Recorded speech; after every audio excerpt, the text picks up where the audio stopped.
കേരള ബ്ലാസ്റ്റേഴ്സിന് സൂപ്പർ കപ്പിന് മുമ്പ് പുതിയ കോച്ച് ഉണ്ടാവുമോ?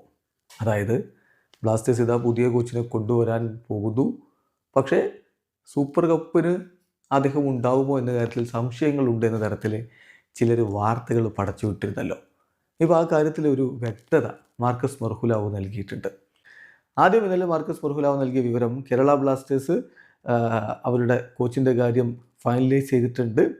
ഇനി കോൺട്രാക്ട് നെഗോസിയേഷൻ്റെ ഫൈനൽ സ്റ്റേജിലാണുള്ളത്. ക്ലബിന് അടുത്ത 2-3 ദിവസങ്ങൾക്കുള്ളിൽ പുതിയ കോച്ച് ഉണ്ടാകുമെന്നാണ് പ്രതീക്ഷിക്കുന്നത് എന്ന് അദ്ദേഹം ആദ്യം പറഞ്ഞു. പിന്നാലെ അദ്ദേഹത്തോട് ചോദിക്കുന്നു, ഈ പുതിയ കോച്ച് സൂപ്പർ കപ്പിന് മുമ്പ് അവൈലബിൾ ആയിരിക്കുമോ എന്ന്. അദ്ദേഹത്തിൻ്റെ മറുപടി യെസ്, സൈനിങ് നമ്മൾ എക്സ്പെക്ട് ചെയ്യുന്ന പോലെയാണെങ്കിൽ അടുത്ത 24-48 മണിക്കൂറിനുള്ളിൽ കംപ്ലീറ്റ് ആവും. ദെൻ അങ്ങനെ സംഭവിച്ചാൽ കോച്ച് ഈ മാസം അവസാനം തന്നെ കൊച്ചിയിലേക്ക് എത്തും. Coach is expected to arrive in Kochi later this month. ഈ മാസത്തിൻ്റെ അവസാന ഭാഗത്ത് തന്നെ, അവസാന ഘട്ടമായി തുടങ്ങിയപ്പോൾ ഈ മാസം തന്നെ കോച്ച് കൊച്ചിയിലേക്ക് എത്തും.